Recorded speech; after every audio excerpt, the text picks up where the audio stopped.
All right, let's get everybody else joining the party before it's officially time to go. Got the spinning wheels here. Five check marks is what we're going for these days because Twitter right now is having rebranding, resurfacing. Yeah, they're Periscope is getting going their away. spaces going, so we'll have to. Yeah, I've really enjoyed the Twitter Spaces. I think they've been pretty fun. They've helped me exercise some demons as far as the Hawkeyes disappointing me the last couple weeks. So that's been fun to call in and talk on those. Maybe we'll see what we can do on those as well and hand the mic over at some point. But that's hard for me to do. Welcome in, everybody. It is Thursday morning, November 4th, 2021, and it is 7:32 Mountain Time, which means it's time for an episode of Broncos for Breakfast. I am your host, Nick Kendell, and joined by, as always, my co-host, good friend, and still riding high, Braves fan, Braves champion, Scott Kennedy. Scott, how you doing this morning? I'm tired. Yeah. I'm tired. It's not the. I was just saying before, it's not the day after that hurts. It's the day after that hurts. So today I'm dragging. So we're gonna have to switch to water here in a little bit because I'm about that far left on my vat of coffee today. So There you go. This show and this group ups my energy level. So it's good for me. And then I'll take a nap later. There you go. No nap for me. Got a monitor visit this morning, so I'm going to be very busy at work. But yeah, that's okay. That's a go until you can't go no mo. That's my philosophy on life. But welcome in, everybody. Speaking about going, Broncos for breakfast. You guys can follow Scott and myself on Twitter. Scott is at Scout Kennedy, and myself is at Nick Kendell MHH. You can also follow us at Huddle Up Pod as well as at Mile High Huddle. Guys, go to huddleuppod.com to get your swag on. I know Christmas is right around the corner. You guys are starting to save up. Get your favorite little Bronco fan out here. Maybe a coffee one. I have to zoom in there. Nick Kendell, Scott Kennedy. Boom. There we go. We also got the hats going on, Gators, et cetera, et cetera. Check it out. Got the shirts. It's a good time. Go to facebook.com/Mile High Huddle and /Mile High Huddle Pod. Join us there to have these conversations, get into details. We can talk Dallas Cowboys. We can talk NFL draft. We can talk, Broncos Mount Rushmore. There's nothing's off limits there as long as we keep it respectful. And head on over there and let's have a good time. Also, YouTube folks, make sure you subscribe, like, and share. What do they say? Smash that like button, dudes, and hit the bell notification so you know when we go live. That way you can always join us no matter what. And when that notification comes across your screen, whether you're driving or in the shower, as a lot of people like to share. Oh, Nick, I'm in the bubble bath right now. Oh, thank you for sharing. I needed Why that. We talk showers and yet I feel so dirty. I know, man. It's yeah, getting down and dirty, but it's a good time. Make sure you're joining us on YouTube. And while you're over on YouTube, also follow Scott's channel at youtube.com/C/Scott Kennedy. I mean, a lot of teams are going to be in draft mode here pretty soon. So Scott's going to cover a lot with the draft stuff. So those videos kind of ping for years to come as, young players come of age. Like, oh, I want to learn a little bit more about Spencer Brown. And you type that in, like, oh, boom, all this Spencer Brown stuff. So follow Scott's channel and we can talk a lot of football there. We've been doing a lot of football there as well. So it's a good time. Dave coming in out the gate with the stars, providing the energy, providing the support. We love you, Dave. Happy Thursday, #Broncos Country. Did Peyton send a message to the whole team that everyone must sing for their supper? If you're in the NFL, I think there's a little bit of an understanding that you need to sing for your supper no matter what. And it's a changing of a guard that's been happening here. But it's a new era. We knew that this was coming eventually. Said show after show for the last couple years, enjoy Von Miller now because the end is nigh. And it still hurts when it happens, but you got to go out there and earn it now. There's opportunities. I wouldn't say sing for your supper, but there's golden opportunities for a lot of players on this team for the rest of the season for a chance to really stamp out a role in 2021 and beyond. Yeah, short of going out with the Broncos championship, this was probably the best thing that could have happened for Von and in the Denver Broncos. You got a good deal. He gets to go to a place he really likes. Not to mention the fact that they're 7-1 or thereabouts and a Super Bowl contender. So it's tough. We don't necessarily like it, but it certainly said, if Vaughn can go, anybody can go. But you know what? We might not send you to the LA Rams. We might send you to the Detroit Lions. So get it together. Yeah, no, I'm happy for Vaughn, and I think the Broncos. I mean, you heard him say it multiple times in his interview yesterday that the Broncos really did him right. So Vaughn, he mostly says everything in a positive light, which appreciate the heck out of him for that. But I do think while it hurts that he is gone and they couldn't get it right while he was in Denver, I think I mean, you're going to see a rejuvenated Vaughn there in LA, and he gets to play with Aaron Donald on the inside. He's going to look great this season, Oh, and and he we'll see still what happens has a after that. Denver Broncos Super Bowl ring. Oh yeah. There's a lot of guys that play in the league that don't get one of those. Hmm. So you're happy. It's not like he's leaving. I mean, it's not at the highest point of the Denver Broncos, but it's Yeah. not like you feel like you missed out to a certain extent. I mean, Yeah. trust me, as far as going back to Braves and Freddie Freeman, Freddie Mhm. Freeman leaves after this year. Hey, he got a ring. Someone's paying $40 million. Thank you. Enjoy your Super Bowl, your World Series ring, Yep. and we're gonna root for you. That's how I felt about Albert Pujols after he left immediately after the Cardinals won their second ring with him. So, Thank you. Good luck. yep, God bless you. Thanks. I guess Angels, you want to pay this guy that much money? Good I'm luck. We'll not see gonna how get in that your turns way. out. Yeah. Mm-mm. I mean, obviously, I have no say in it anyway, but I Yeah. will publicly and social media wise, anybody asks, I will certainly support that decision and say, Yep. Angels, you're morons for spending that much money. Oh man, Angels, man. They so much good talent, so many legends, but not a good team. Sunny Days coming in. Good morning, everyone. Good morning to you, Sunny Days. Sean coming in, spanking you guys. A little bit of a reprimanding here going. Sean saying no one hit that like button yet. Slackers. Well, I think we have some like buttons coming in now, but if you guys haven't done that yet, make sure you do it. I see it up here in the upper corner. We got a heart from Andrew Morrow and Dave Glassman too. Let's get some hearts in here. It's EJ's in pretty the good. We're house. about 50% take rate on the like buttons. I think that's pretty solid. So keep it That is up. pretty good. Yeah, why not 55? Let's do it. No, okay. Good morning, Nick and Scott and Broncos country. Hashtag beat Cowboys. I agree with you, EJ. Jeremy Sean's in the house. Morning, boys. Morning to you, Jeremy. Good to see you. 2022 best edge rusher class. Hope the Broncos get one of these in the draft. Scott, I mean, I guess we should go down this rabbit hole for just a second. You know that I am big on this edge rushing class for 2022. Looking at it though, I think there's three guys and then there's a gap. There are some good edge rushers available that are, there's Adam Anderson for Georgia, who is really talented. There is Drake Jackson, who is extremely talented out there in USC. But for my money, if I'm the Broncos and if I can't get one of the big three, and I'm going to classify them as big three because that's how I see them this season in George Karlaftis, Adrian Hutchinson, or Kayvon Thibodeau, I might punt on edge until the second round because it's deep enough. I think those three are different than everybody else. The dark horse is DeMarvin Leal because I'm not sure if he is edge or interior at Which makes 6'4". him a good 3-4. Which Yeah, makes him a good 3-4 end. yeah. Yes, it does. He struggled against Alabama taking on double teams, but he's still extremely young and powerful in the base. He's one of those guys that's it's gonna be year 3 before you really start to understand what he is in the NFL. Kind of like what we're seeing with Ed Oliver this season. I mean, the Bills have the best defense in football right now. Ed Oliver, you saw the tools, the flashes, etc. year 1, but he was still putting it together. Now he's looking incredible. So that's probably going to be the case with Leal. But 6'4", 285. Do you lose 10 pounds and be a heavy edge, or do you put on 10 pounds and It'll get lighter. Yeah, some of them do. Not typically, but The big guys, Jordan Davis might play at 350, but typically they don't get smaller as they get older. They keep adding weight. Yeah. So I always said you can tell the pro guys from the college guys, especially the linebackers, just in their hips and legs. It's there's 20 pounds of strength that gets developed there. yeah. So typically if you're 285, and you're kind of an in-betweener, but you could, again, in the NFL, if you're in these 3-4s, these big ends, you can play end out there. I'm getting kind of a signal loss here. Connection is unstable. So I'm going to switch to a different router and I will be right back. All right, I can talk edge for a little bit longer while we're doing that. A couple other guys that have really caught my eye this year.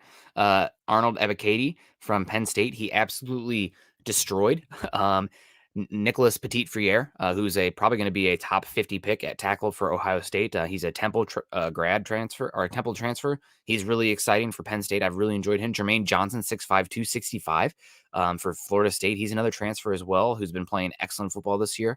For your Sooner fans out there, Nick Benito, he's more of your lightweight 3-4 stand-up edge, but he's really talented. And then somebody who hasn't gotten a lot of hype, but I've thought has looked pretty good out there is Kingsley Enagbare for South Carolina. So it's a really good edge class. And my understanding right now is that if the Broncos, and again, this could be completely BS because last year, George Payton, we talked, what's George Payton going to do over here? And whispers about quarterback or Rashawn Slater, blah, blah, blah. Pulls Patrick Surtain out of his butt. There was no whisper that the Broncos were going to go cornerback at all.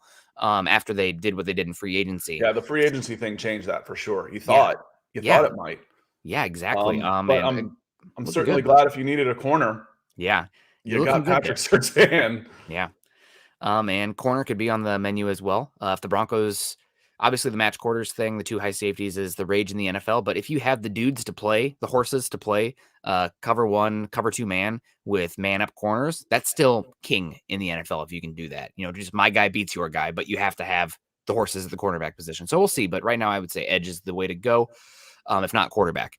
Sean coming back in saying, I'm on call. I'm going to call it now. Denver versus LA Super Bowl. Vaughn wins his second MVP. So Denver loses to the Rams in the Super Bowl. You know what? That would be poetic justice. I can't see you. The path to Denver getting to the Super Bowl this year would be incredible. I'm here. Even if they lose to the Rams, that would suck, but I'm here for the ride. Clee coming in. I wouldn't quit your day job. All right. Well, So let me roll through a couple of these too, Nick. I want to make sure we hit the stars questions coming in, and then we can jump back before they scroll off for me. But JD 801, that's a new name. I don't recognize that name. Congratulations, Scott, for the Braves win. Normally I kind of joke, was like, well, I feel weird taking congratulations as a fan. I feel this time, man, we've earned it. Atlanta fans, we've suffered. We've earned this. But actually, in a sense, I'm an Atlanta United season ticket holder, and they won the whole thing in MLS, I think 2018. So this is like turning into title town, Atlanta, title town. But Peter's coming in with some stars. Appreciate you coming in, saying let's go crazy. The Broncos win with Judy getting 100+ yards. Patrick is Mr. Reliable, and Sutton going well too. There's three pretty good weapons there for sure, Nick. Yeah, it'd be nice if Noah Fant would do something, but he sounds like he's going to be out. So maybe it's the Albert Okwuegbunam show. We know that the Cowboys, they have a very good defense, but they've lost somebody at the linebacker position. And Micah Parsons, for as incredibly gifted he is as an athlete, asking him to go backwards has never been his. He's not Luke Kuechly out there as far as a coverage player goes. Incredible athlete coming downhill, sideline to sideline. Going backwards is not his game. So maybe.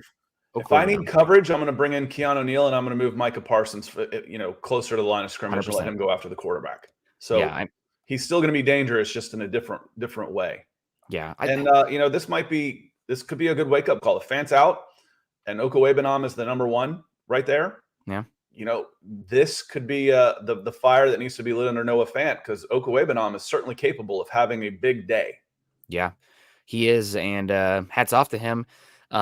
Picking up first downs on check downs. Like people get upset about the check downs for Teddy Bridgewater, and I get it. Sometimes he gets there too quickly, but Drew Brees made an entire career off of throwing it short of the sticks and then letting his guys. Tom Brady. There's another guy with a bunch of Super Bowl rings that's done that too. Yeah, and if you want to have issues with that, why do you have plays designed with routes that are short of the sticks if your quarterback is throwing it short of the sticks constantly? That's question number one. B, if they are short of the sticks, they are designed to get a player in space and have that player win a matchup. And that hasn't been the case this year for the Broncos. So plenty of blame to go around for that kind of thing. But, maybe Okwuegbunam can do some stuff after the catch. We've seen it with Judy and Williams. They've been great after the catch. So we'll see. And now I almost did it. Yvonne coming in. I had to correct the guys yesterday in the chat. I'm like, with a name like Perez, it's not Ivan. It's not Ivan, Kolonoski here. It's Perez. So we're gonna say either Yvonne or Yvonne makes most sense to me. So welcome and thanks for the stars and good morning. Jason coming in. I usually put in a comment here. It says when I'm typing in the background, no comment, just showing some love. So we certainly appreciate that. And then we had several coming in. Yvonne came in actually with a comment also. It says, morning. Is there any chance we beat the Cowboys this weekend? Never say never, but it doesn't look good. Yeah, if the Jets can beat the Bengals, can beat the Ravens, can beat the Broncos, can beat the Jets, can beat forever on a circle, right? Any given Sunday in the NFL is very true. It always will be. The distributive property does not exist for who beats who. And I know that we love to use it in this time of year for college football, but in the NFL especially, it doesn't work that way. No, so the Broncos teams are too similar for the most part for where anybody can beat anybody on any given day. But over the course of a 17-game season, the cream's going to rise to the top, and they're going to win 75% of the time. Yep. In this case, on the road, 90% of the time. Yeah, it will be tough, but you bet your butt I'm going to tune in and be pulling for the Broncos. And you never know. I mean, maybe this is a game. The defense looked like it was starting to click on the back end last week. Granted, Taylor Heineke was missing throws left and right, and Dak is not going to do that, but we'll see. Peter Middleton coming in, saying, interesting to see Fant won't play for the next few weeks. Alberto Cuebanam, it's your time to shine. Honestly, I did not see that Fant is going to be out multiple games. He's on the reserve list with the sickness. So could just take one game though, right? Yep. Right, Wally Pipp. Yeah. Anytime there's something like this happens, the name Wally Pipp always comes along, and Nick should understand that because that was too old for me to remember. I just know baseball. Yeah, nope. We called that one before. I need to do some digging at some point. I went down the rabbit hole yesterday as far as I've seen a lot of people talking about raw points per game versus points per possession. And the Broncos this year are averaging like 3 less possessions compared to last year because they're not turning over the football at such a high clip. Bend but don't break, the bend but don't break defense. Yeah. Doesn't bode well for time of possession. Nope. If you're letting guys go down 12, 13 plays and kick a field goal, well, you just lost 6 minutes, 7 minutes. Yeah, and if you're doing that every time. And there's there was a comment. There was a comment about the defense. Says we didn't play good defense last. On our stream from Tuesday. So the defense did a good job.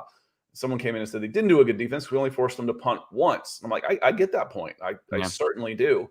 But 19 points. It wasn't even 19. You hold them to, what was the score? 12, 13 points. It was 10 or 13. Yeah, but you held them to a low total. Won the turnover battle. All these type of things. It was a good performance, not a dominating great performance. And getting the guys off the field quicker certainly helps. Get your team more possessions. Let them build a rhythm going. Let them start to force the line of scrimmage and wear down another defense. You can't do that if you're bending it, don't breaking all the time. It makes it tough. Yeah, the Broncos this year are bottom 10 in passing offenses, giving up explosive plays on defense. So that's explosive passes, excuse me. So that's not very good. And the offense, in theory, is doing what you'd hope they would do as far as complementing the defense. The Broncos are number 5 in the NFL in time of possession per drive. Last year, they were 29th. So that's a big difference compared to last year. And this year, the defense's average starting field position, so like where they take the field, where the opponent has the ball when the defense takes the field, is second best in the NFL. And they're still struggling. So it's unfortunate the defense has been so middling. They're not even middling. They're closer to bottom 5 this year than they are top 10. But it's where we are at right now. And hopefully they'll start to get it together. Shane Daniels saying, morning, Nick and Scott. If and when the Broncos hire a new coaching staff, is there any position coach you would like to keep? This one maybe is a little bit of a deep dive for Scott. So I'll go that one's for you. I was going to read it. Because I was just going to punt it right over to you. As far as the position coaches, I know you've got a pretty good reputation on the offensive line, but the offensive line's underperforming. So that's going to be completely 100% up to whoever comes in as the head coach and George Payton. Yeah. And most of the time they like to bring in their own guys. Yeah. But they do keep some guys around as well. Just looking at the Broncos coaching staff, I would hope whoever comes in would keep Zach Azzanni. He's 5 years of experience. And he was a coach at LSU as well for wide receivers. Maybe it was offensive control or quality control, but Zach Azzanni is very highly thought of. I'd like to keep him. I would love to keep Chris Cooper, who was a Broncos guard for years, and now he's got 6 years in the league as coaching. Curtis Modkins, maybe for running back coaches. I know I'd love to keep Mike Munchak as well. Maybe the offensive line hasn't been as good as you'd hope, but I mean, still, Mike Munchak's reputation speaks for itself. He's been so good for so long.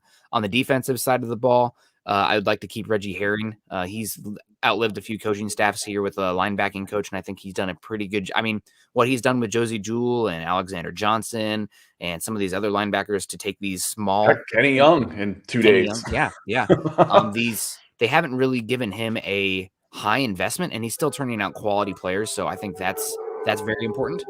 Also, there's Bill Kolar, is another guy whose name speaks for itself. Really highly thought of. People love to talk about him fighting a bear. He worked with the Texans for a number of years. Like J.J. Watt says, he's one of the most important coaches that he's ever worked with. So I'd like to keep Bill Kolar around as well. But it's most important to get that well, it's most important to get the quarterback right, and then after that, get the head coach and those defensive, offensive coordinators. But I'd like to keep a few of these guys around for sure. Well, and part of it again, it's a trust factor. Yeah. If you're coming in, especially if you're a young coach, having a veteran guy come in who if you're looking over your shoulder, see after my job all the time, that can be a little scary. Yeah, no, absolutely. We got Mile High Truth coming in saying, "What's up? What's up to you? I like your little caricature there. It's good to see you." We got Tony Nagy saying, "My son is going to hassle me after the game. If your son's a Cowboys fan, I guess God bless him because it's been a hard time." Yeah, the dogs are barking. Oh, that's it's sometimes that way, man. I feel that. Typically, it's my cat actually is the annoying one. My wife would get mad at me for saying that, but it's true. But if your son is going to hassle you after the game, you know what? I'm glad that they can have their time. That's good. We got Tyler coming in over on Facebook saying Denver wins versus the Cowgirls 27-10. And I know the Broncos aren't very good right now, but I'm going to take you guys down memory lane real quick because that's unfortunately where we are as a Broncos country to enjoy ourselves. But the last time Denver went to Dallas, it was probably one of the most fun, exciting games I've ever seen in my life. And that was that Tony Romo versus Peyton Manning shootout where the final score was like 54-48, and the game ended with a Danny Trevathan interception. And there was the play where Peyton Manning on whatever it was, goal to go. They're on the goal line, and they handed it off, and Peyton Manning with the naked boot just waltzes into the end zone. I mean, DeMarcus Ware was sitting there like, oh my God, Peyton Manning kept the ball there, like that ancient dude, and ran it in. So, man, that was a heck of a game. We got BX Bronco Jedi saying, Nick, you need Broncos curtains.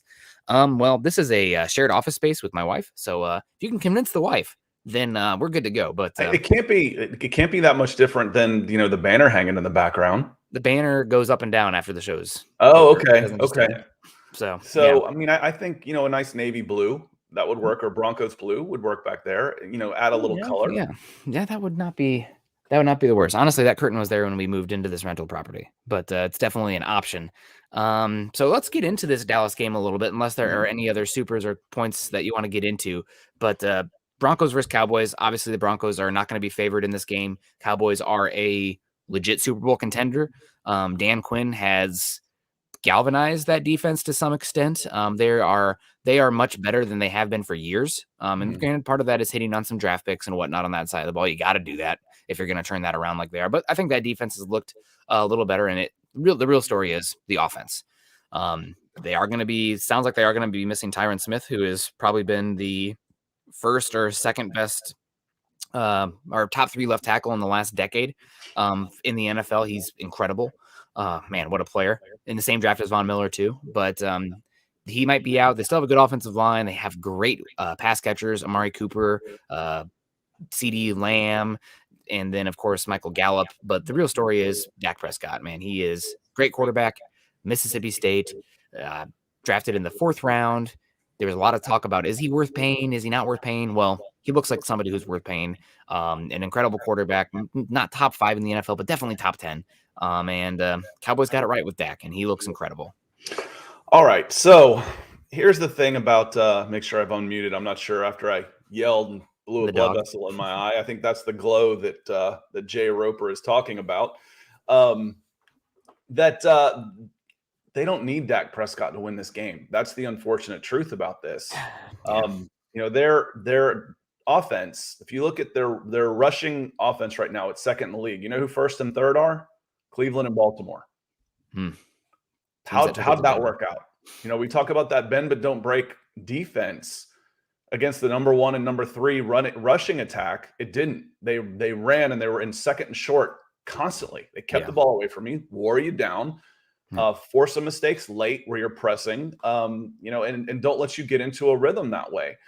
And what was interesting to me is watching the first half, I'm like, all they did was run the ball, run it constantly. And they were behind. And I was like, well, they must have, protected Cooper Rush in this game. And I bring up the stats. It's like he threw 41 times. They only rushed the ball 7 times in the second half as they were making a comeback and ended up winning that game. So they put it on Cooper Rush's and Kellen Moore's shoulders to win that game, and they did. But they can still run against you even without Dak Prescott, and Cooper Rush was serviceable enough to go on the road and win in Minnesota. Are they good enough to then stay at home and beat the Denver Broncos? Yeah, they are. You look at their pass rush, their speed and their front four is frightening. Randy Gregory is just getting after the quarterback. Micah Parsons is a wild card that he can play anywhere. And it's a guy that you and I talked about as far as, the positional value. I'm like, for me, game changers supersede positional value if you get the game changer. And to your point, you've always said the risk, it becomes more of a risk. Is Kyle Hamilton, if he is a game changer, if he becomes that game changer, I don't care that he's a safety. I want him. I'll use a high pick on him. Yeah. And for me, Micah Parsons was that type of talent that he could have been a top 5 type of pick. I think he's playing that way. So the rookie was NFC Defensive Player of the Week. They're susceptible to the pass. They're, I think, 29th on defense against the pass. So, it's good to have Jerry Jeudy back and those weapons back. It hurts missing Fant, but it's time for Okowebenam to show up. So if you're going to move the ball against these guys, you're going to move it on the air, and you better stop the run for a change. Because if you don't, it doesn't matter what you do. If they're in second and short, it's going to be a long day. Yeah, absolutely. And we got Joe coming in here with a good question. Based on what we've seen so far, Lamb or Jeudy, who are you taking? Right now, I'd probably have to say Lamb, but this is 100%, wide receiver is a dependent position on the quarterback, and Judy's been catching footballs from Drew Lock and Teddy Bridgewater, and CeeDee Lamb's been catching footballs from Dak Prescott. So right now, I'd have to go with CeeDee Lamb.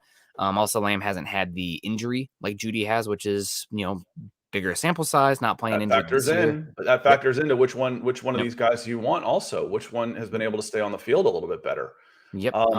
This question was asked at the beginning of the season when we were running through the in the preseason, we were running through the schedule. We both said the same thing at the time, and I don't think either one of us have changed our mind. We'd go CeeDee Lamb right now. Yeah.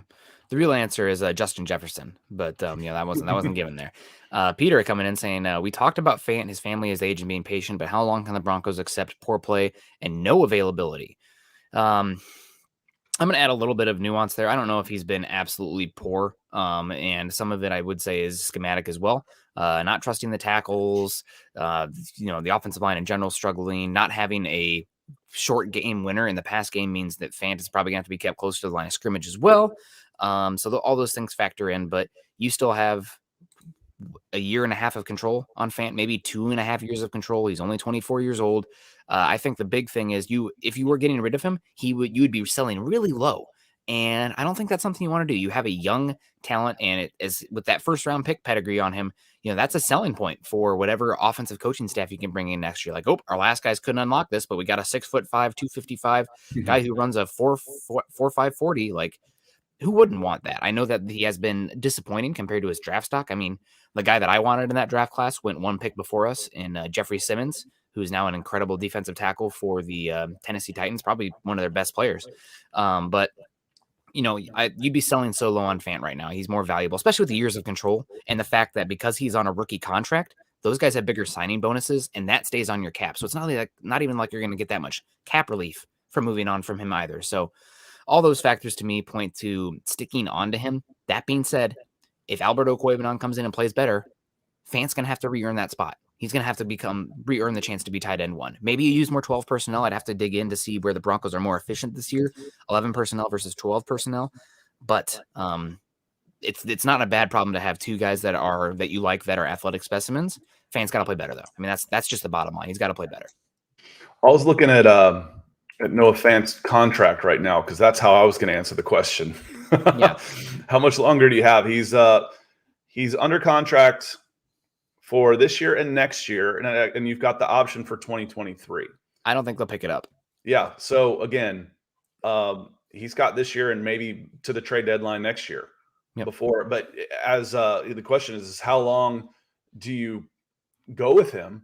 Could be this week, honestly. Okwuegbunam could go in there and go for 200 yards, and all of a sudden, I want that guy starting. And now Fant has got to work his way back into it. So it could be this week. This is a good chance for Okwuegbunam to say, hey, that's my position.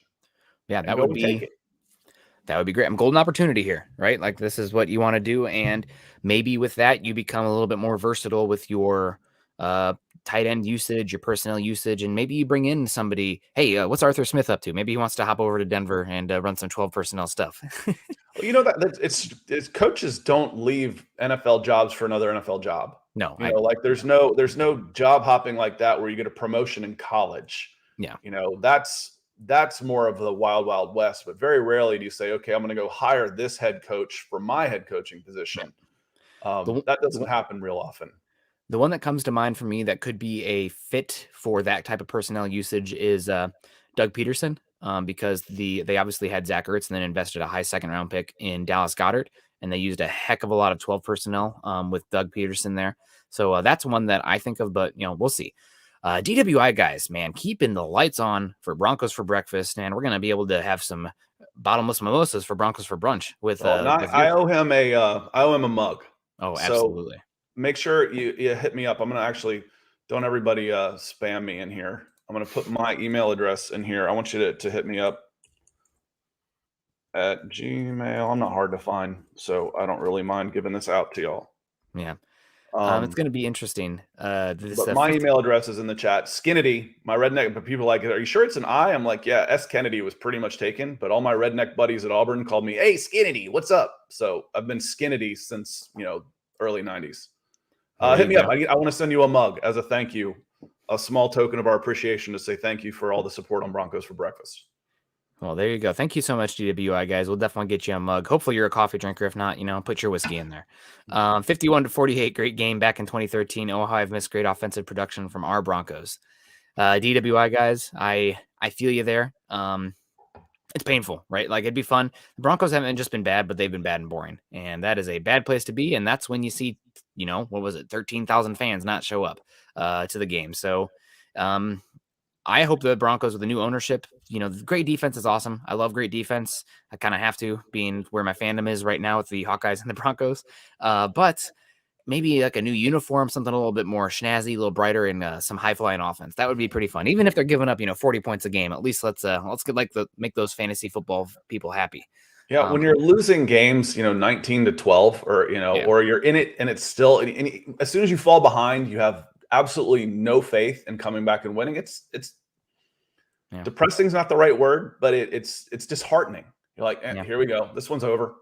We're not coming back on this. And again, I went through the diatribe yesterday, I think, about the word hope and what it means for everybody and why it's so important to sports fans. And when you lose it, you're in trouble. And 14,000 people, 13,000 and change, they lost hope.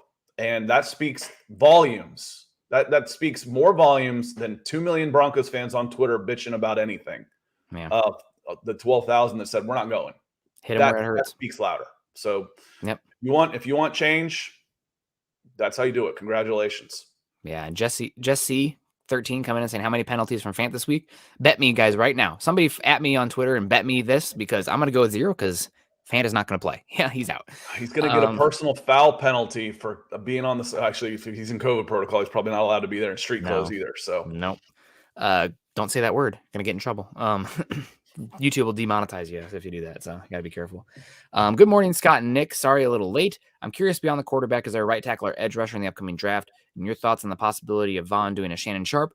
There's a lot of edge rushers. Kind of ran through that list earlier. Travis, if you have any, do you want to talk about that? Hit me up, because that goes about 10 deep at edge rusher in this class. But I think there are 3 that rise above the rest of the class. And if you have a chance on one of those guys, I think it's a no-brainer. At right tackle, this is also a pretty deep tackle class. I'm not as big on Evan Neal as the general consensus, where like some people are like, he could go number 1 overall or number 2 overall with Kayvon Thibodeau. I don't think he's that level of player. I think he's more of a going forward right tackle. He'll go in the top 15, barring something, coming out about his work ethic or attitude or behavior, et cetera, or medicals. But he'll go high. There's a lot of other tackles too. So this is a pretty good tackle class. And you're reading my mind, Travis. If it's not quarterback this offseason, I think you need to get better in the trenches at a premium position, which would probably be edge or tackle. The only caveat I would add there would be if the Broncos go to a scheme that is more cover 2-man or cover 1 heavy, you need bodies at cornerback. You need difference makers at cornerback. It's a good cornerback class too. I can see that. It should be good crossover content for Falcons and Broncos, because you're both looking at the offensive and defensive lines. Yeah. So, when we do our other shows and you want to talk draft, when we talk Falcons on Wednesdays, come on in, because you're looking at the exact same things. You've got to get more. You've got to be able to, you got to be able to run the ball and stop the run, protect the quarterback, get after the quarterback. If you can't do those things, nothing else matters. Yep. I'm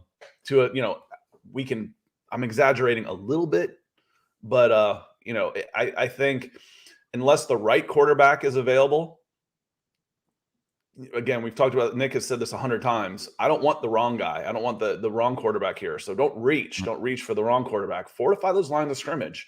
Mm-hmm. And if you have to tread water for another year until the right guy comes along, then you're ready. Then it's a plug and play. Then you're more of a Mac Jones than a Zach Wilson, or a Trevor Lawrence, who we've talked about. The scary part of having those guys on those teams, forget if they're really good or not, is you're gonna beat them. You're gonna beat them down. They're gonna struggle, and you can crush a guy like that. Yeah. You can ruin his career before it even gets started.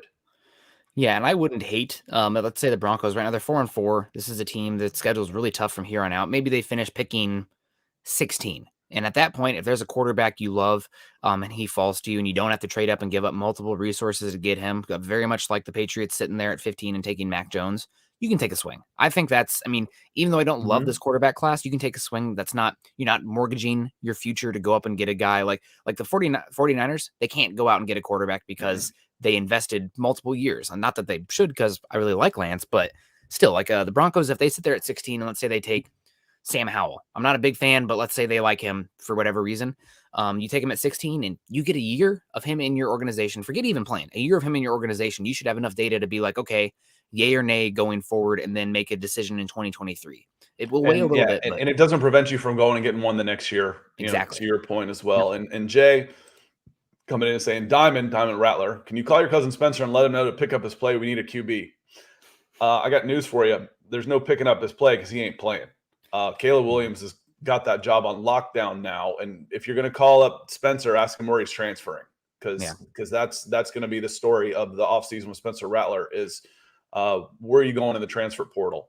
And that could actually, speaking of quarterbacks, he's got as much arm talent and raw talent as anybody in college football right now, but he's got to do some maturing. And this could be a humbling experience for him, and comes out stronger for it, and goes and has an amazing 2022 and jumps back into the top 10 of the draft for 2023. Good Lord, time goes fast. Yeah, it does. And I really like 2023 right now at a quarterback class. Probably the best quarterback prospect in football is not going to be available until 2024. And Caleb Williams, the guy who took over for Spencer Rattler. I mean, Caleb Williams, man, he's got a gun, and he's a big boy. He's a lot of fun. But I'm a huge fan of CJ Stroud at Ohio State. Bryce Young is making an incredible season at Alabama. I also am very intrigued by Florida's Anthony Richardson, who's a heck of an athlete as well. So we'll see. Talking quarterbacks, I think it's going to be the case until it's not. But we'll see. Michael Ronquillo coming in saying, "Go Broncos for life" from Tucson, Arizona. The praying hands. Yeah, God bless you, Michael. We appreciate you coming in. You're amazing. We always appreciate you. Always appreciate the shout out after the show on Twitter. Yep. Yeah, very nice of you. Yeah. Again, makes you feel good. You get enough hate. You do this. I say, you've made it once you start getting haters and spam. Once you start getting spam, when people start coming in and hating on you and spam, you're doing well. But it feels good having this conversation every morning with guys like you, Michael. Appreciate you. Yeah, thank you so much. And we got Anthony Petros coming in here saying, do you think do you think we are stacking draft picks for an offseason trade at quarterback? If so, who's a real possibility? I don't think the Broncos have the buying power of some of these. I mean, I know they don't have the buying power of some of these teams. The Eagles possibly have 3 top 10 picks. Miami, I think, has... I don't know what actually, but Miami traded one away. Yeah, they traded their own away, which is high. I know Detroit has a lot of capital as well. So those are teams that, in theory, should have more buying ability than you do. And frankly, Miami's going after a quarterback too. Yeah, they are. Yeah, Tua is... I'm really having a hard time with my quarterback scouting methodology. Detroit's going after a quarterback too. Yeah, God, Jared Goff is bad. There's some the bad teams that are up there that have some draft capital. They're going after the quarterback, but they'll want to rebuild, and they wouldn't be able to go get a guy like you're talking about, Anthony, with an offseason trade. Yeah. They talk about Russell Wilson, they talk about Aaron Rodgers, Deshaun Watson. If we want to talk about reasons not to tank and eke by at 500, that's at least the reason why. Yeah. You're not going to get a good quarterback to come to Denver if you finish, where are we right now? 4-4. Yep, 4-4. You go 6-11. Forget an offseason trade for a quarterback that is a championship caliber quarterback. It's not going to happen. Yeah. Well, we'll see. It could be that the team fell apart, and maybe it's a package deal because not only is it at 6-11, would it be a new team coming in, but you're going to have a new coach as well, and that might have a say. I mean, but some of Russell Wilson's best year was with Darrell Bevell as his offensive coordinator, and maybe you bring in Darrell Bevell, and then like Russell's like, hey, let Russ cook. Let's go do it. So we'll see. But I agree with you. If you struggle down the stretch, it's a harder sell. Travis coming in saying, personally, I see Peyton going all in on Rodgers, even if we get a new coaching staff. So address offensive line and edge rusher in the draft. I mean, yes, I agree with you on that, Travis. But if you're bringing in Aaron Rodgers, what draft capital are you giving up to get him? So I wanted that one. Yeah, sorry. It's just what do you think it's going to take to get Aaron Rodgers? You won't have draft capital to address the offensive linemen and edge rushers in the draft if you go after Aaron Rodgers. Yeah. That's why you have to finish strong if you want to go get a guy like that, because you got to convince him that your roster is ready now, because you're not going to be able to build anything up with the draft or maybe even in free agency because he eats up all your cap space. If you go get a quarterback of that caliber, one of the reasons the Broncos have so much cap space right now is because they don't have a $25 million quarterback on the roster right now. Yep. And if you want to win and win big, you probably need one. There goes most of your available cap space right now.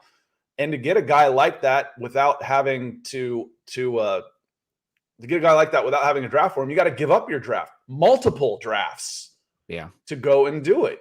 Yep. So it's tough. That's why, we have harped a zillion times that as much as you like Kyle Pitts in Atlanta, as much as you like Pat Surtain in Denver, it was risky passing on a quarterback in the top 10 because it is incredibly expensive to move up to get one in the draft. And it's even more expensive to get an established one through a trade. So it's risky. Yeah, and unfortunately, I don't want to be, a Debbie Downer for you guys. We're all talking, Russell Wilson, Deshaun Watson, Aaron Rodgers, maybe even Kirk Cousins. I know we'll get some eye rolls for that, but I mean, he's better than Denver's had for a long time. And if you can get Cousins him, is a pretty good quarterback. Yeah, unless you ask his wide receivers agents who are on Twitter getting upset. But other than that, I know. Wide receivers became the quarterbacks of the 80s, as far as the divas go. Oh, yeah. They're big. They became the divas for sure. But that another Kirk Cousins, maybe Matt Ryan, although the way the contract is set up, that's a hard ask.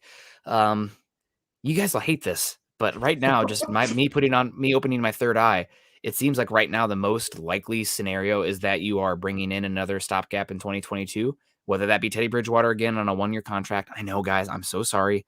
Or Marcus Mariota or Tyrod Taylor, like that vein of quarterback, and then pairing that with a late round 1, day 2 to day 2 quarterback in this draft. And then you kind of you give yourself time at the quarterback position for that guy just to see if he's, you should know pretty much immediately whether or not they have it from the intangibles side of things, how they come in and conduct themselves, and the tools side of things. But I don't think any of these quarterbacks, besides maybe Kenny Pickett, are ready to come in and play day 1, given how vastly different the offenses they play in college compared to the NFL. I mean, it's like when you're drafting when we talk about rebuild, it's not tearing down your entire roster. Yeah. But drafting a rookie quarterback when you don't have an established one, in the first round, that signals a rebuild. That signals we're not ready right now. I don't care who you are. This isn't a rookie quarterback might be good enough to make you the playoffs if your roster is just absolutely loaded. Yep. That's it. Yeah, I agree with you there. And it's we got Float coming in saying, I say we draft a quarterback in the first round and solve our other problems in other rounds. In ideal scenario, yes, you do that. But in this last scenario, I was a big Justin Fields guy. Obviously, the Broncos were not. From what my understanding is, it was the epilepsy was the enough of an option to be like, you know what? That's just enough of a factor where we're already on edge. We're going to go the other way and go with the guy that we absolutely love in Surtain. I respect it. It's not what I would have done, but I respect at least the thought process in that scenario. And again, it looks like you've hit. That's the important part. If you get a Pro Bowl corner with the number 9 pick, good. Yep. Good. That's a good pick. Yep.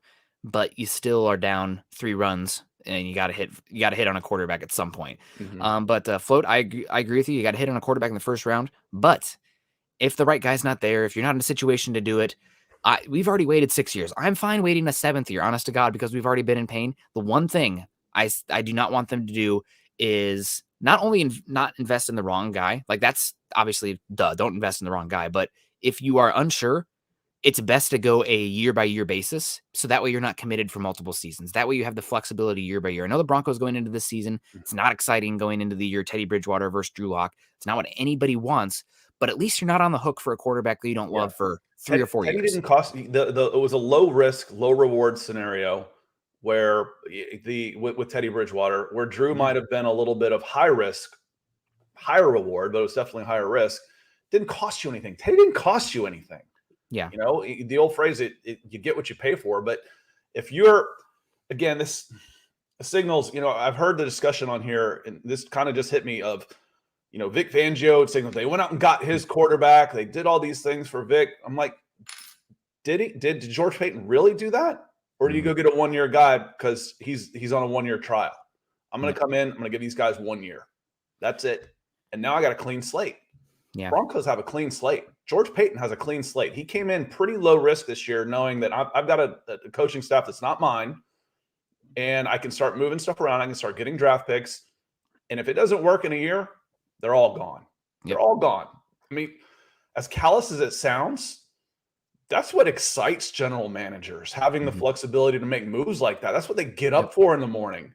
So that George Payton should be fairly giddy right now at the possibilities that he has moving forward, because he's not strapped with a $20 million quarterback. He's not strapped with a coaching staff, and they get to start fresh. Yep. No, absolutely. Broncos first in draft. I think this was Broncos 17-0 based on the picture. So I see you changed your name. You changed your perspective there. Broncos first in draft, making me laugh. Thank you for that. Good morning. $20. No, I can't do it again. Get in a line, please. Oh, good morning, fellas. Get a line. Get a line. To me, Jim's saying fix the offensive and defensive lines first. Yeah. I think maybe he even means off. You got to let us know. But I see a lot of people talking about the offensive line versus the defensive line. And I know that I've had some strong pushback as far as like, hey, I don't really like this quarterback class, but I really like the edge rushers. And then everybody's, screaming Josh Allen and Bradley Chubb. Like, okay, if this was a 2018 draft class where you had, 5 guys go in the first round, and 4 in the top 9, 4 in the top 10, then, maybe that's a different conversation. But every single draft class is different. And I think you have a chance at one of the big 3 at top, you probably won't, where after the Broncos beat the Washington football team, but we'll see. Then you go that way. But I agree with you. If you're not going quarterback this year, you need to invest in the trenches. This team, I mean, the Broncos have used, I think, 1 pick in the top 50 the last 4 years on the offensive or defensive lines. Yeah. That's not ideal. I mean, they've used a lot of round 3 picks, but not really. That's not a premium investment like top 50 picks are. So we have Jeremy Shawn saying 17-0 to first in the draft. He's at least able to adjust, unlike our coaches. Whammy, zing. That's a good one. Yeah, no, that's rough. We got and Jim was saying 17 first in the draft Broncos. Jim was saying that both lines. He wants both lines, and he must be closer to my age, because that's how I think. Man, get the lines of scrimmage fixed. Get them. Like I've said it before, I'll say it again. I apologize. If you can't run the ball, stop the run. Get after the quarterback. Protect the quarterback. You got no shot. You got none. No shot. Yep. Agree. And Peter coming in here saying, really, I don't want a first-round quarterback unless we go for the best one. That's the rub this year, Peter. Right now, I don't know if there is a consensus best one, and it might be a different and that's fit. subjective, I mean, it's 1, it's subjective, and 2, time will tell. So if you get if in 5 years you said we got the best quarterback in the draft, and can you even go back through every draft and say, every draft had a really good quarterback? If we turn our hindsight eye on this, or there's probably a couple drafts where you're like, man, there wasn't a quarterback that came out of this draft. And that's the scary thing when you're in need of a quarterback, that there isn't one available. Last year, for those who needed pass rush, there wasn't a top 10 guy at edge. Seems to be plenty this year. Hopefully, if you still need that guy, you didn't improve so much that now you're going to miss on them too. Yeah. But this is an interesting thought experiment. And this is where I'm at as far as this quarterback class right now. I mean, we still have a long way to go, and I have not gotten my hands on actually one team I do have some all 22 on, but I haven't gotten my hands on the coaches film yet for these quarterbacks to watch their eyes and their reads and whatnot and see what the safeties are doing. But that's what I had a homework assignment for Cam Rising. I don't remember who came in late, but I said I was going to watch him, and I did. I just watched highlights, and highlights show you basically raw tools, quick release, arm strength, running ability in a guy like Cam. He's a strong runner, et cetera, et cetera. But it's basically all first reads or busted plays on highlights, and those are tougher to see. Okay, he can throw, he can run, but can he play quarterback? The numbers say he can, but I'll have more. So I don't remember who came in. I told you I would watch for sure. And again, the raw tools are definitely there. So I did part of my homework assignment. Which quarterback was that? Cam Rising, Utah. Oh, okay. See, Cam Rising. The thing about Cam for me is that he wasn't even named the starter to start the season. He took over for Charlie Brewer. Okay, Baker Mayfield was a walk-on. Again, I'm not going to worry too much about that because once he's taken it, once he's taken, what do you do with it once you've got it? The quarterback position is so unreliant on the physical tools and making sure you're in the right place and getting your chance and the physical and mental and maturity progression that you make through the years that doesn't worry me so too much. As a lot of these guys that have these rocket arms and get everything handed to them and still can't play the game. Yeah. I have a hard time with this because I feel like young quarterbacks in today's NFL, given the CBA, for the most part, have to have some sort of raw tool or calling card that they can lean on early on while the mental side of the game catches up because they're not getting the reps that they used to. And the offenses that they're running are so different than what they're being asked to do in the NFL. So if they have that raw tool they can lean on, I'm personally looking for that as far as a yes or no for a guy who I'm taking in the top 10 or the top 20, because outside of Mac Jones, the last 5 years, all the quarterbacks who have busted are the ones who have middling or less physical traits. And to move up, there's when you're rating guys and you're ranking where you're going to take them, there's basically two charts. The physical ability, put them on a line graph. The physical ability, are they plus?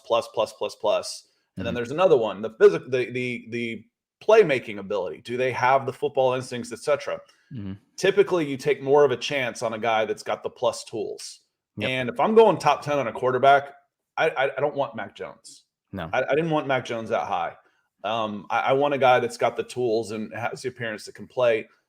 Obviously, Trevor Lawrence was that guy. Yeah. There's some more questions about a guy like Zach Wilson and his level of competition, but the tools were there. Trey Lance, even less competition, but super tools. Justin Fields, to me, had it all. So I don't know what was going on there necessarily. But Mac Jones is, more of those, okay, he's a quarterback, but is he going to be a little bit more limited? Yeah, and the thing for me is also where I sit. Like if I was in the meeting room and I could talk to these coaches and meet Mac Jones and put him up on the whiteboard and blah, blah, blah, blah, blah, and find out like, okay, this guy may be not an amazing arm, not an amazing athlete. He is absolutely brilliant and everybody freaking loves him. That might change things. But guess what? Unfortunately, where I sit, I'm not going to be privy to that information. And the information that I am privy to in regarding the intangibles and the intelligence is going to be hearsay. So like, how much value do I actually put on that? It was easier. I've mentioned to a player near and dear to y'all's hearts, Chad Kelly. I saw Chad Kelly in high school. Yeah. And he was one of the guys we voted most likely to get his ass beat by his teammates. Yeah. I knew that when he was 17. Yep. Y'all figured it out a few years later. Yep. That kid was he wasn't the guy that you wanted leading your team. Nope. As a quarterback, you can deal with a guy like that at different positions. Deshaun Watson is one of my least favorite people in the game of all time. The man can play wide receiver, though. That's okay. He just throw me the ball. He's not out there. Deshaun Jackson, not Deshaun Watson. I'm sorry. Deshaun Jackson. Yeah. We should talk a little bit of Dallas Broncos still. I know we kind of did for a little bit, and we got way down the draft stuff. See, this is the team building stuff, and you guys have been dictating the chat, so that's what's going on. But we only got like 5-10 minutes left. Key matchup I'm watching up in this one is obviously Micah Parsons, seeing what he can do out there against this team. But for me, it is Calvin Anderson versus Randy Gregory. Randy Gregory was considered a very, very talented draft pick. A lot of people thought he was worth a top 15 pick based on his tools at Nebraska. Super twitchy, super flexible, great. The dude was hanging out with Afro Man and Snoop Dogg a little bit too much, that kind of thing going on, where he was really enjoying his herbal medicine, and that caused him to lose a lot of games, and was an issue for him coming out, where he was suspended pretty consistently because of so many failed drug tests. But now I think the NFL has joined the 21st century in that we'll regard. Just stop testing for that. I'd certainly rather have him, self-medicating that way than popping a bunch of opiates. Yeah. Or drinking and getting behind the wheel. Yeah, but I mean, even just for pain reasons or whatever, totally. the Vicodin and guys and all these kind of things, that's a hell of a lot scarier to me than someone sitting at home smoking a joint. Yeah. Real quick, says I'm trying to remember, and then we'll get back because I agree with you. Randy Gregory coming off the edge was, the first time I've watched Dallas this year, and I was like, wow, who's that? I was like, oh, Randy Gregory. That makes sense because who else had that reputation coming out? Randy Moss. Mm-hmm. Big Warren Sapp, there's those guys fell in the draft too. Seemed to work out okay. I'm trying to remember, but both you guys would know the answer to this question. What was the Mahomes pre-draft hype, if any? I remember all the Watson Trubisky talk, but not so much Mahomes. DWI guys, I'm going to be completely honest with you. My draft lens tends to follow the Broncos because I only have so much time with everything else going on in my life. So I really hyper focus on positions that I can pick up on that the Broncos are interested in. So because the Broncos went quarterback in 2016 with Paxton Lynch, I did not put Patrick Mahomes under that scouting lens as much as I would like to have in hindsight, obviously. I remember that there was questions about his ability to translate to the NFL, given the air raid that Cliff Kingsbury is running at Texas. There was a lot of hero ball that he was playing. Now, can Mahomes play in structure? Can he take the check down? It's stuff that honestly we're asking questions about right now with how the Chiefs offense is playing, but the arm talent was there, and I obviously remember the arm talent, the whip, and also the ability to make incredible plays out of nothing. A magician. And there wasn't anybody that thought he'd become the best quarterback, arguably in the game within 2 or 3 years. In fact, there was even his rookie season, his own teammates were questioning him. Like, really, this is the guy you got? He's not very good. And then all of a sudden, something clicked for him. Again, we talk about the maturity process and the mental aspect and the game slowing down for you is so important at quarterback. That it's tough. I think it's the hardest position to get right, without a doubt. And that's why it's probably the hardest position to make as well. When you got these guys playing 15 years, there may only be 3 or 4 open starting quarterback positions a year coming in for the draft. So it wasn't Trevor Lawrence type. The last guy I remember being hyped up like Trevor Lawrence was Andrew Luck, just a flat out can't miss type of guy. That wasn't the case with these guys. Yeah, and for Mahomes, I think, Carl, honestly, Jay, I don't even remember what my Mahomes thoughts were because I didn't do that much work on that quarterback class. I was all in on offensive tackles and I think edge rusher on that one. But Mahomes, obviously super talented. And another reason, I mean, just trying to look at, I don't look at, everybody's like, oh, what about Tom Brady when they talk about the quarterback position and like the traits? Like, well, how predictive and current is the Tom Brady example? Like, I'm much more interested in looking at the last 5 draft classes and seeing what the trends are, because that's what you're talking about with a young quarterback coming in. The guys who have been hitting have had some sort of athletic freak trait, whether that be Josh Allen having the arm and the size, Justin Herbert, Kyler Murray. There's some other ones off the top of my head. Oh, Lamar Jackson, of course. Those guys all have some sort of incredible raw tool. The only one who's kind of going against that right now is Mac Jones, but I'm curious to see how Mac Jones looks going forward. Well, you know what I've said? The big guys that are pocket passers, they're playing baseball. Yeah. The big guys that are with the big arms, the 6'5" guys with the big arms that can stand there and throw the ball all over the field are pitchers now. They're playing baseball. I think baseball has done as much to change the way the quarterback position has as anything coming out. You look. I think I looked at it in the week because we talked about this over the summer, and I think there was in the first 2 rounds there was something like 27, 28, 30, that number, almost half of them were pitchers. Every single one of those guys was over 6 feet tall. Every single one of them. Yeah. So that's part of it also. It's the prototypical drop back passer is now playing baseball because there's 400 jobs in the bullpen where you're making millions a year. And I can play forever without getting my brain scrambled. Yeah. Yep. I got Andrew Lampy coming in saying morning to you, Andrew. It's good to see you. So a lot of quarterback talk here right now. I would say there are 6 quarterbacks that are maybe interesting in this class, and I have a hard time sorting any of them. So you know what my strategy would be if there are 6 guys that I kind of have in the same range. Trade down.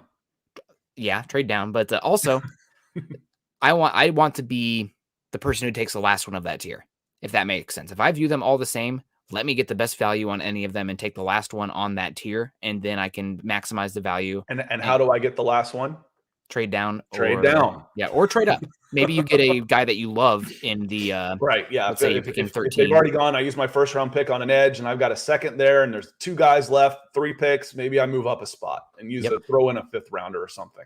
Andrew, thanks for that. Stars coming in. You said good morning too. And Peter said, could Teddy stay another year? He seems to have a lot of support from management. Teddy would have to take a massive pay cut to stay another year with Denver. I don't know if that would happen. If you're in a rebuilding mode, you're with a new coach, fresh slate, you might as well he's either going to bring in a guy to hold the fort for a little bit, or Andrew Luck, because someone asked about Luck earlier and we were talking about him. Drew Lock becomes a starter for a year. He would have to take a massive pay cut to come back because he's on the last year of that gigantic deal he signed, and Carolina's picking up half the tab.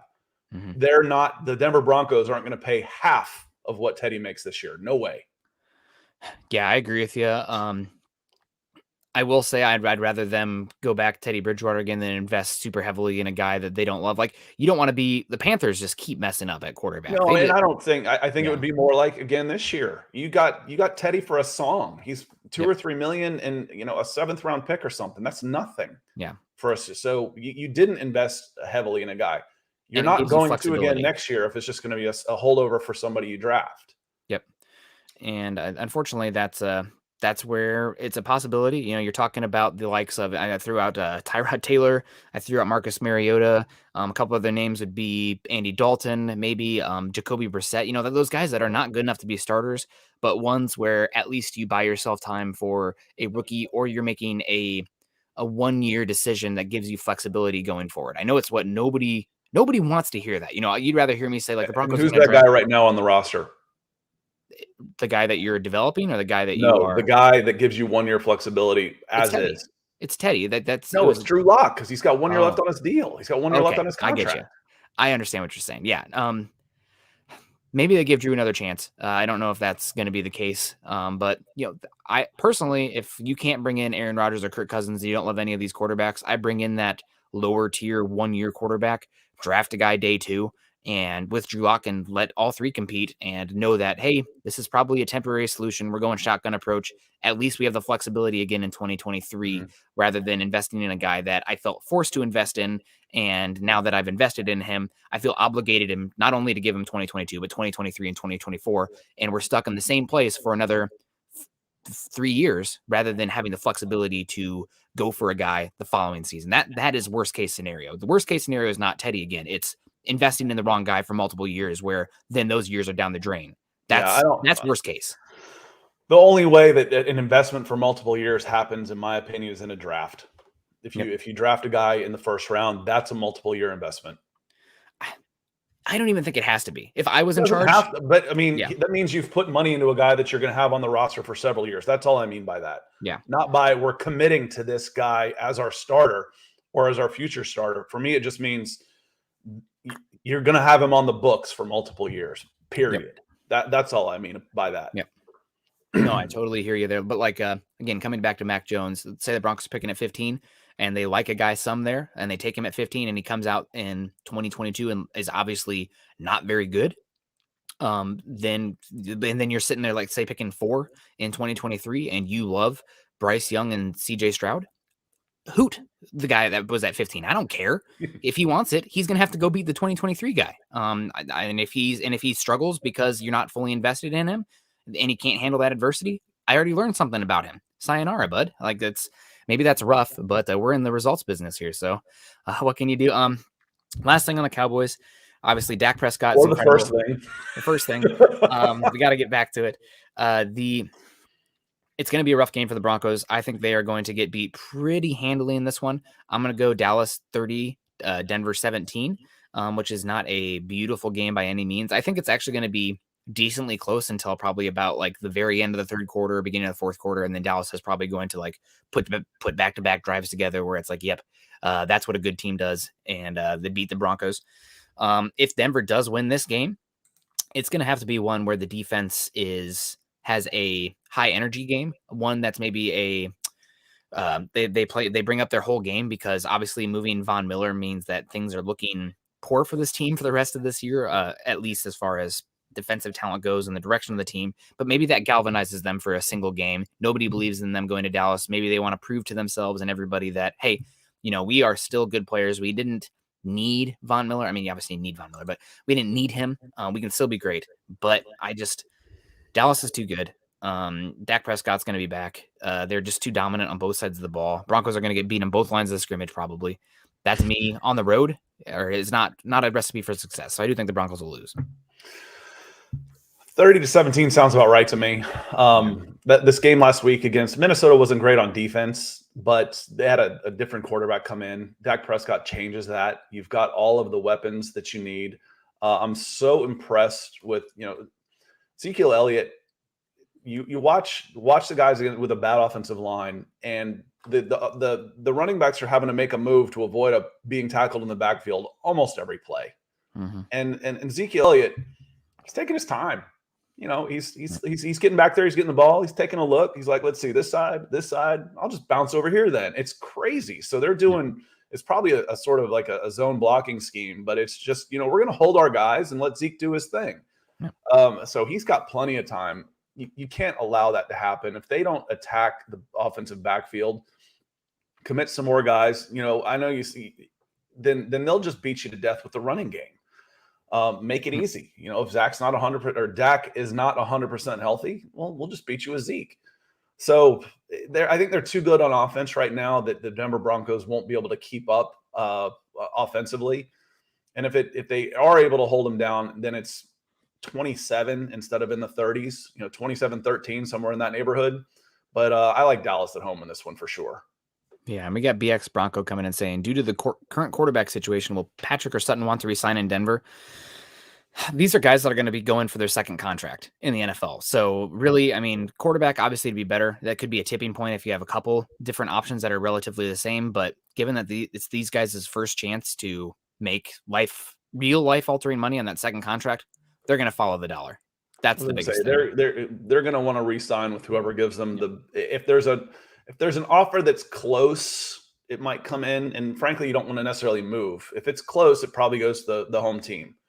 Yep. But if someone comes in 20% higher than someone else, that's who's going to sign them. Yep. Absolutely. We got Mike Woodward in the house. Good to see you, Mike. And we got a comment here from wanted to see this one. Somebody said, oh, here we go. Tony coming in saying, in my honest opinion, Denver doesn't give time to develop their quarterback and safety, or is that supposed to be just QB with a small s? It might have been QBs an apostrophe. Yeah. The problem is if you're not winning as a head coach, you're gone. Mm-hmm. It's tough to develop a quarterback unless you come in with him at the same time, or unless you're an established coach. Bill Belichick has the luxury to develop a quarterback. Mm-hmm. Most don't. You have 2 losing seasons, you're gone. You're gone. And this coaching staff came in, already had 2 losing seasons. They couldn't afford another one if they wanted to keep their jobs. The flip side of that is they make enough money that they should have more. They should feel more secure. Fire me. Okay, you're going to pay me $10 million. I can live on that for a while and do what they think is right for the team. If that means developing a quarterback, then so be it. But the coaches don't want to lose their jobs, so they don't have time. We don't afford them the luxury of time to develop a quarterback in a lot of cases. Yeah, no, totally correct in that regard.